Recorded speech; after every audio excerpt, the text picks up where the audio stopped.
Yung lakas na pang ngayon, yung kalahati, inuubos natin sa mga problemang darating pa na ini-imagine natin at inuubos din natin sa problema ngayon ay nandito na. At kadalasan, yung lakas na pang problema ngayon, inuubos pa rin natin sa mga bagay na nakalipas na wala ka nang pwedeng gawin. Nagmumukha tuloy kulang ang pagpapala ng Diyos. Nagmumukhang kulang ang lakas na ibinibigay niya. Kasi naman kung binigyan ka ng pagkain para ngayon, ayaw mong kainin yung kalahati, kasi mo para yan bukas. Di kulang ka.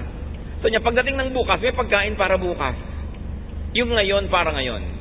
Kaya sa Israel, nung umuulan ng pagkain sa disyerto, ang bili ng Panginoon, kumuha lang kayo nung kailangan nyo ngayon. Bukas uulan uli ng mana. Yung mga sigurista, nagtago ng sobra sa kailangan nila, nabulok, inuod.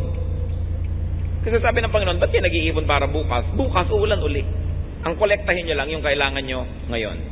When we expend our energies to troubles that are still imagined and are yet to come, which may not even come, we actually divide all the energies that should have been focused only on the challenges of today.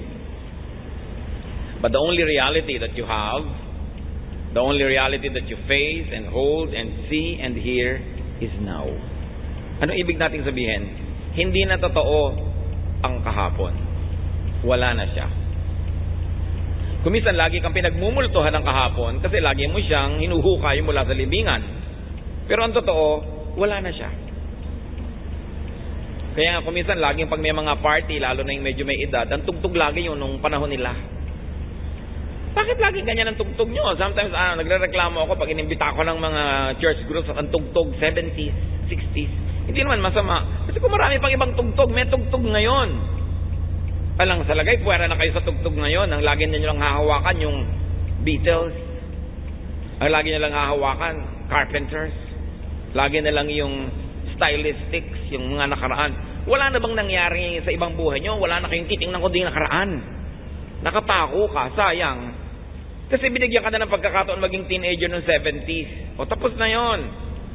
70 years old ka na ngayon, o 80 o 60. May tugtog pa rin ngayon. Pagka pumuwera ka doon, nabubuhay ka sa kahapon. Yung ngayon, ang tangi mong hawak. Make, accept and reject choices that can still be made